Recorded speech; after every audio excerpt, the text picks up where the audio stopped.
Hello, everyone. Welcome to the second episode of our discussion regarding psychology. Today, we are gonna discuss about psychology of emotions, what emotions are, and how emotions are important in our life. So, we will discuss. First, Gunay, how are you? I'm good. How are you? I'm very good. Thank you very much. And how you're feeling? Because Yeah, this today is we are discussing feelings. exactly. This is actually what I wanted to say when you asked, and I said good. So actually, when we say good or bad, we Mhm. don't use any emotion because good and bad doesn't contain emotion. It just gives some idea, but exactly we don't know what does mean good or bad. Mm.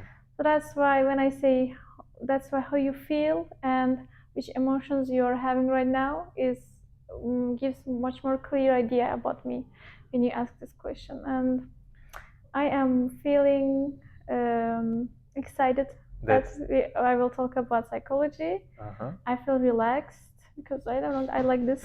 Okay, And that's great. That's great. yeah, Okay, wait, how I'm. how you feel? Oh, thank you for asking. I am feeling motivated Okay, and fresh, okay, nice. although it's Ramadan. Okay, uh, when we ask from somebody that how are you, as a psychologist, what do you think? What is the best answer? Should we should our answer reflect like in our body language, or we should just say in a words that I am fine, I am good? Like you have seen many people like when you ask how are you, you will said like I'm good, Hmm. good, good. There is no body position or body language. Yes. When you communicate, there's like verbal, non-verbal communication, of course, and sometimes we don't need to say exactly. You can say I'm good, but you feel that you see that this person looks sad, Mhm. but sometimes this person looks like feels relaxed, but you can interpret like this person is sad. So our body language also gives information, and what we say also gives information. We don't have to stick only one, so we use all of them together. But mostly, I have, for example, if you ask a person that how are you or how are you feeling, Mm-hmm. mostly the answer will be I'm good. Although he is Mm-hmm. feeling inside might he is not good, or something Like may have depressed. like yet depressed or he has anxiety, but he will say I'm good. So what's the reason behind this? Why people? Okay, this is more like a social situation. Like when we say I'm not good, then people will ask questions why. Mhm, Actually, this is a little bit more about cultural mhm, situation.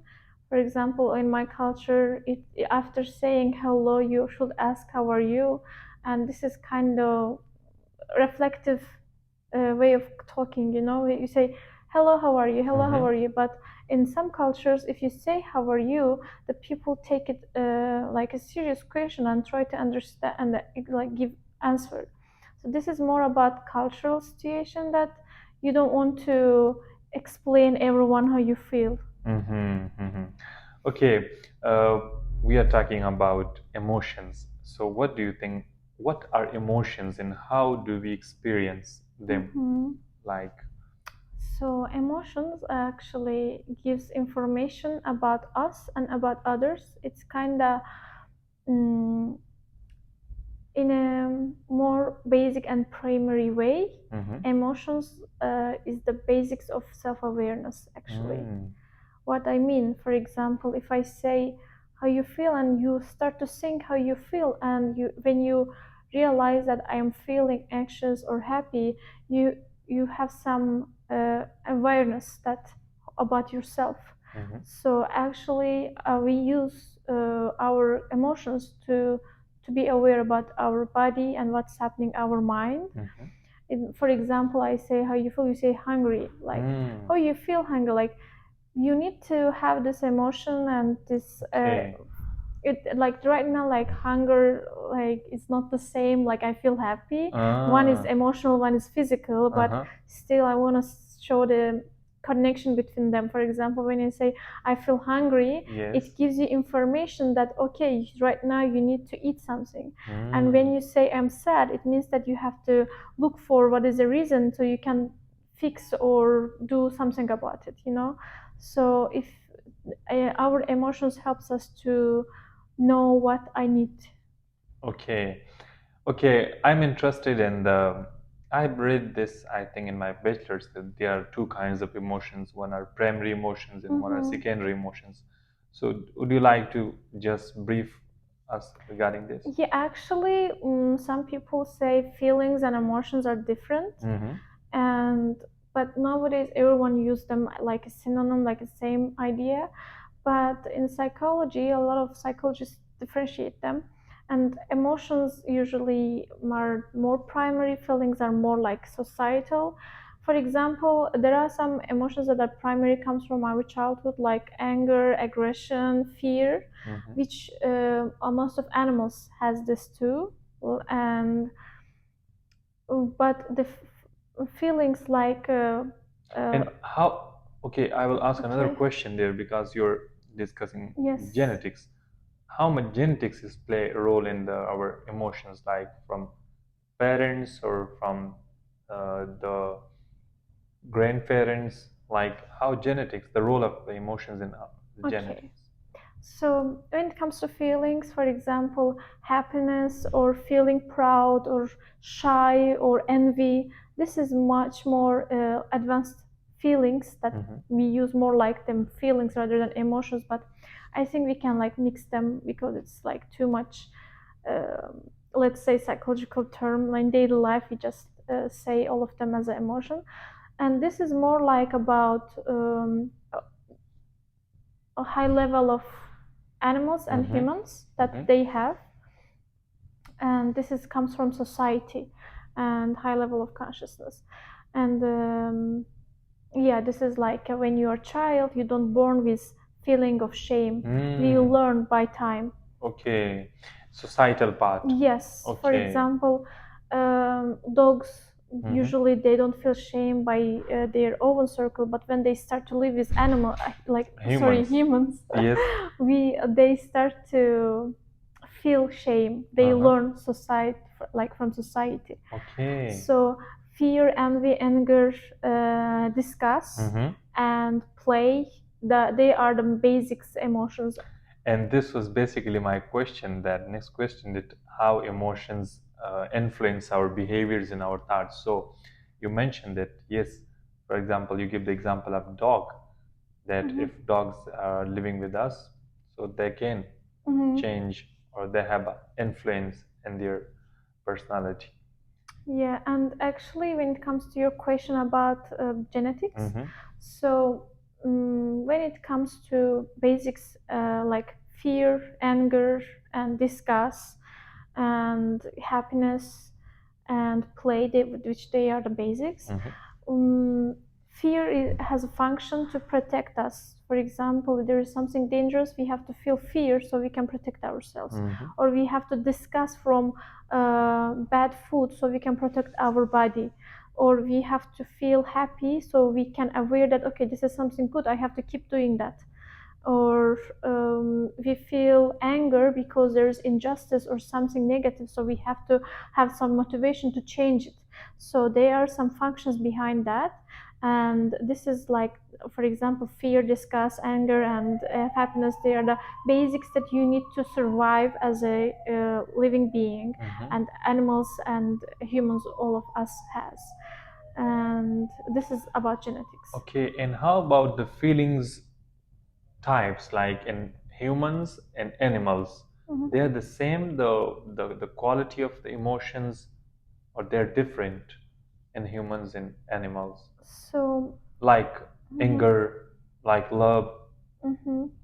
So, for example, love is complex. It's not primary. Mm-hmm. So it's different animals and humans. Like it can be more complex in Mm-hmm. human. So when it comes to, as I say, the advanced feelings like envy, love, happiness, Mm-hmm. and I don't know, that kind of Mm-hmm. uh, proud. That kind of stuff is more about complex that evolved by human society. But animals, if they have, it's more like primary. But when it comes to primary emotions like fear, anger, disgust, the animals has strong enough that kind of stuff. And when it comes to their function, like let's say, I don't think that we fear more or we fear less than animal, if you see. Yes. But there is also a point that we see by observations. There is a word like theory of mind. I know if you have heard it before. Have you ever heard it Theory before? of mind. Theory of mind means like, you don't know exactly what happens the other mind, because you only observe other minds from your mind. Yes. And how we understand animals is more about how we actually compare ourselves with them. For example, I see that you feel sad, and I understand you feel sad because I know that I have the same face when I feel sad. So I compare myself with you, and then I understand you. And that's why, and this is how also we try to understand animals. And that's why there is a philosophy that you cannot never fully understand exactly what's going on in other one's mind. But to some degree we try to guess that what can be. Okay, and why the primary emotions like love, anger, fear, th these emotions are very strong. So what is the psychology behind the? Because they are the basics to survive. If you don't have fear, like animal will eat you, or if you don't have disgust, you will eat outdated food, and you will not feel the negative effect, and you will die. So to survive, that our genetics kept this as a primary need, like they're like must. Okay, so you said that these are due to the survival. Okay, these are due to the survival. Okay, and I would like to talk about that. Uh, like we will discuss the emotional regulation later, but I'm interested in what is the appropriate way, effective way to share our emotion with someone, and what do you suggest, like a psychologist, with whom which we should share our emotion? With whom you want, like what? Like people share emotions with other, and later on they're feeling guilty. Oh my God, what we did. Yes. Okay. It can be oversharing. Sometimes people overshare. This is a total different topic than emotions. So sometimes they want to. Okay, there can be a lot of reasons. It's not exactly about emotions. I'm talking about the awareness about emotions. Like how much should we aware about our own emotions, or Like like our observing, you observe yourself, like the way I feel in this my body. For example, one of the tools to understand exactly what you feel, observing your body. For example, fear you can feel in your legs, but happiness you can feel in your chest. So anxiety you can feel in your head, and it changed. So you can feel, you observe your body and how you react. And for example, you observe that you start to biting your nails, so you can guess that, okay, I have an anxiety, or you feel like your heart is beating fast. So that's why you learn more about. And usually we actually know how which feelings we have. And one of the problem in our society, like not all societies, like at least my country, and I guess in Pakistan too, like people don't use a lot of emotion words. Like usually we say good and bad. We have to use these words in our daily life. Exactly, I feel disappointed, or heartbroken, or we say I feel happy. But happy has a lot of types. I can feel excited or satisfied or proud. When I say happy, happy can include all of them. So there is different shades of different emotions, and we have to use in our daily life so we can be more aware. Okay, okay. When it comes to the disorders or mental illness, about or regarding the emotions, how many disorders we have based on emotions in psychology? So I don't know the number, but there is a lot of mood disorders. Like one of them is depression. When you feel so depressed and you don't feel so much happy, like you feel sometimes good, but most of the time you feel under the weather and depressed, and this is really serious problem. And there is a different type of depression. And there is a one type of, I have read about this, that mood swings. Yes, this is another problem. Mood swings is another disorder, mood disorder. So mood change drastically.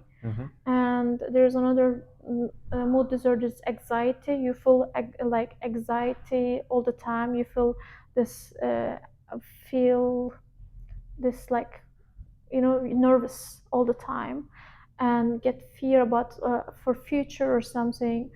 And this is one of mood So disorders do you are think more that, popular. okay, do you think that if I have a mood swing disorder, so normally what people do in the societies like Pakistan, I don't know about Azerbaijan, might be like the situation like this, that they just ask for advice.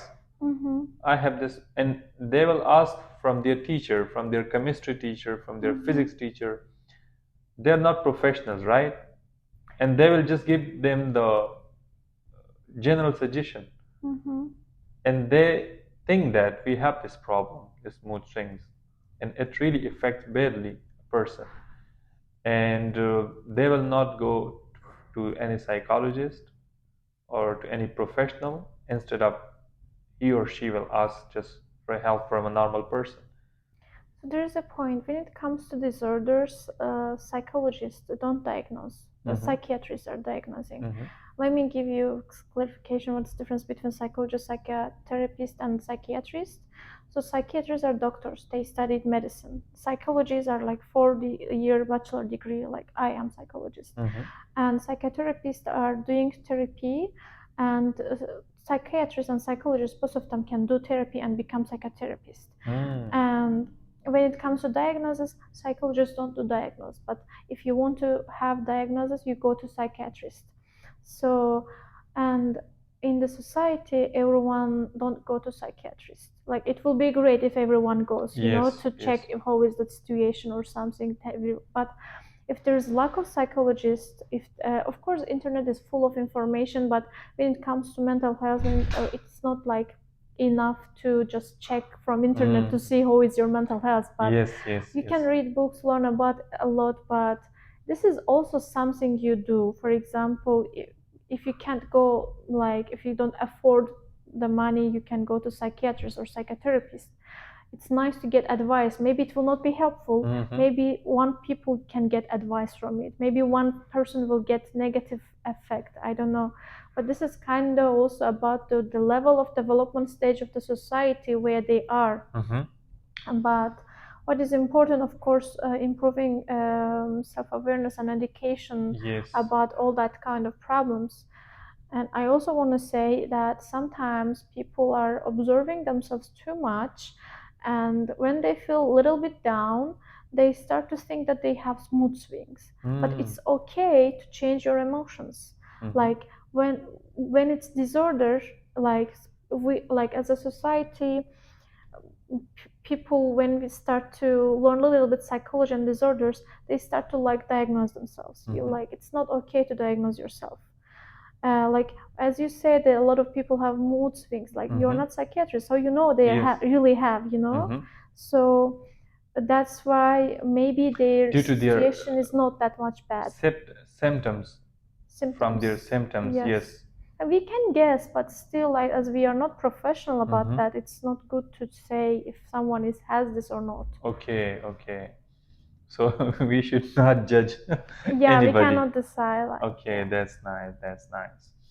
And if I talk about your favorite emotion, like what is your favorite emotion and what is the emotion you really don't like?